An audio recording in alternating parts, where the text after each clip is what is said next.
Shooting the .45 long Colt in the Ruger Old Army Percussion Revolver. I'm the author of Extreme Muzzleloading, and here we're using a conversion cylinder to allow you to shoot cartridges from a percussion pistol.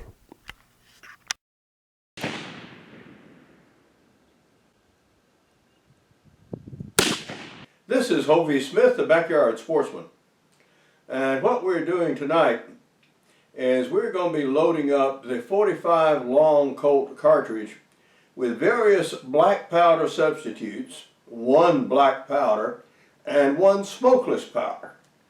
And later we will chronograph these and actually see how they do. In a previous video we've shown you an old herder's press, which we successfully loaded here, Hodgson's 777 powder. And that is these cartridges here. What this instrument is what I use to load the cylinders of percussion revolvers. And that cylinder in it happens to be the cylinder from the Ruger Old Army. And here is that pistol minus cylinder, of course. Now, this cylinder has caps on it. And no, you do not reload a capped cylinder. I just merely have it sitting there so you can see it in the loading stand. So we'll do no more of this today. So this can be taken away. And what powders are we going to be working with? This is Old Einsford. It's FFG. Black powder. This is Black MZ from Allant powders. This is Black Mag 3. Then we have Blackhorn 209. And for our smokeless powder, DuPont's High Score 700X. These are bulk powders are nearly so. They can be loaded volume for black powder. This is a smokeless powder. It is much more powerful. It cannot be loaded volume for volume. By comparison, the load here is 25 grains of 777. The load here, this record, is maximum 5.9 grains of 700X. Wow. You see, if you loaded a cylinder full of this, you could expect to blow that cylinder to blazes, and you with it. So, no. These you may more or less volumetrically reload. This one, don't even think about it. So how do we determine what the approximate starting load is? With these cartridges, I determined that I could load 25 grains by weight. All right, we have a volumetric measure, typical of black powder shooters. We have 25 grains of powder right here of Hodgson's 777. And we're going to see how much volume that takes up in this measure. It's above the 20 grain mark here, which is the lowest measure here. This is the volume of powder. Each of these powders, we're going to be using it. Then we're going to weigh it and see exactly what they weigh. So you'll have information from both. So we're going to be about this. And we have a press over here, which I realize you cannot see. It's an old herder's press, a real beast of a press. And this was shown in the previous video. But we're going to knock out these cartridges right quick. And then later today, actually take them out and shoot them. We have finished our reloading, and we found that these powders were quite different in appearance and texture. Now, we also found that using Kato Ojama's very hard cast bullets here, that we had 2 case failures amongst the 6 rounds we loaded. We had one with Blackhorn 209, and I thought maybe it had to do with the volume of powder, but it did not. Because we also had another one with 700X, which didn't even fill the case up to the third mark. About 25% of the volume of the case was taken up by the charge of powder here. So the hard bullets are very difficult to reload, even with this monster of a press I've got, much less with in percussion revolvers. Well, we're going to label these and bag these and then take them out and shoot them. It appears that 25 grains, which fills a case to about there, would probably be about the appropriate load, even though the load would be compressed, which is fine. So we're going to try that and see if it will work.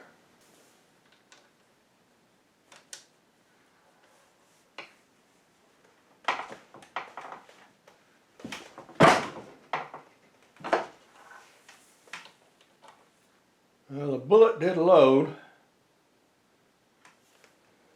Check the total bullet length. That's fine. Okay. We have a load here then. So if you've got 777 powder and you want to load your cartridges with it, I would say 25 grains is about as much as you're going to get in a case. Now you can certainly use other powders.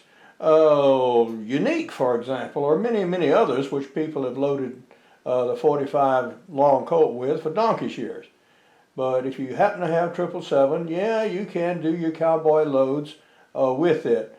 I would not expect 25 grains with this bullet to generate the energies that we get from 37 grains out of the black powder cylinder, however. Well, we've used our new RCBS dies on this ancient press here, and also loaded up 6 rounds for our conversion cylinder for the Ruger Old Army. Now we found we could only get 25 grains of powder in the cartridge, whereas we could get 37 grains in the original percussion cylinder. Why? Well, you do have physical space taken up by the cartridge itself.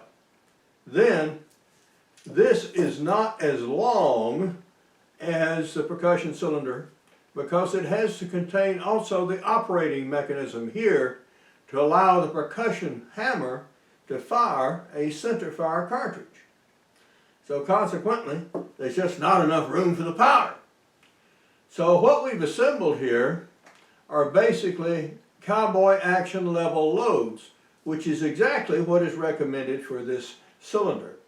They do not recommend that you try to shoot balls to the wall 45 Colt reloads in this cylinder. Although the gun will take it, the cylinder is not proofed for it. These load easily. And if you have a cache of 777 powder and shoot Cowboy action, yes, you can use it. And I think it will do just very well, and we'll find out in a little bit. And you put your cylinder together, and you go bang, bang, bang.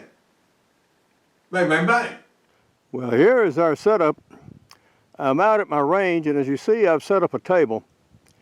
And I have my rest set up for pistol shooting, and the chronograph set up, and the target out there at 25 yards. And we're going to progressively shoot these things that we reloaded yesterday. And we're going to start with those that generate less fouling. For example, we're going to shoot the 700X first, and then get progressively more and more fouling, and finally wind up with a black powder load. We've got the chronograph on, so now we're ready to get started.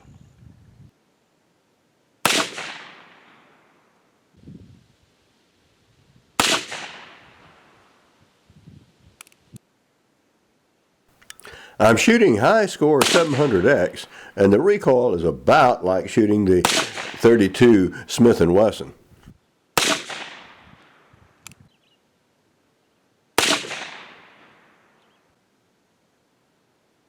We have a very tight group displaced to the left of the target.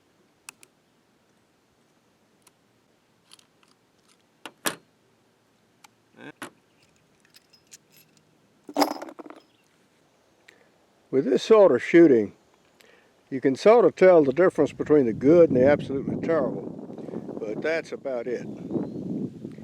Now the upper left target was the first one we shot, and that was with 700X.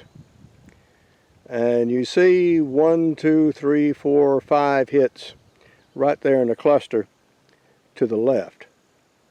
Then we went to Blackhorn 209, which is the target to the upper right. That one shot very well indeed. 1, 2, 3, 4, 5, bang, bang, bang, bang, bang. And yeah, that one looks real good.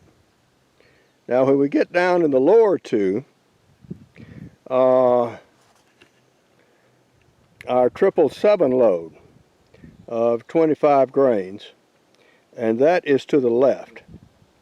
You see a cluster of 3 shots and then 2 off the paper to the left, and that's what that did, which is on the right. Well, about the best that can be said of that, it got the bullets out the bore, but you see 1 hit on the target of the lower right. There are 2 more on the adjoining target to the lower left, and then 2 off the paper to the right. So there's not much we can do with that one.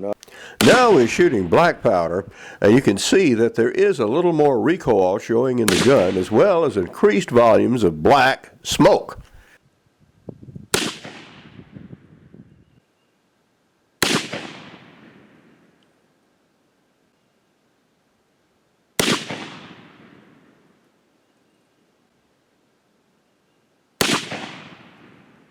Well, we are through our shooting our cartridges, and good thing too, because the pistol is jammed up on me.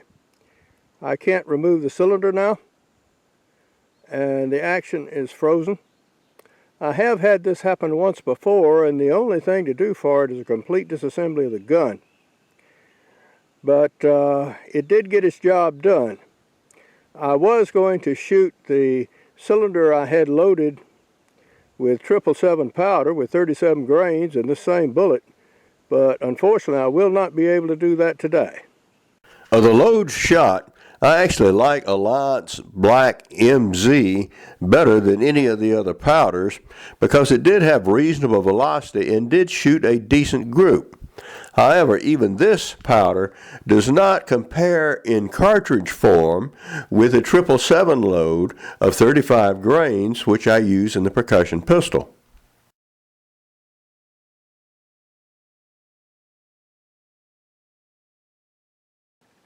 And for now, this is Hovey Smith, reminding you to hunt what you eat and eat what you hunt. Be legal, be ethical, be safe, goodbye, God bless, and see you next time. I talk about hunting with percussion pistols in extreme muzzleloading and also in backyard deer hunting. I do have a series of e-books exclusively about muzzleloaders, and these include shooting and maintaining your muzzleloader, hunting big and small game with muzzleloading pistols, and one I'm still working on, hunting with muzzleloading revolvers. I also have a new business book out, Create Your Own Job Security, Plan to Start Your Own Business at Midlife. This ensures that you have your own series of businesses going, so if you get laid off, you already have something well into development that you can quickly implement into place. The Taylor Company conversion cylinder for the Ruger All Army worked very, very well indeed. However, just don't overload the thing. For more information on my books, blogs, and more than 650 videos, you can go to my website, www.hoveysmith.com. For information on Create Your Own Job Security, you can go to the website below.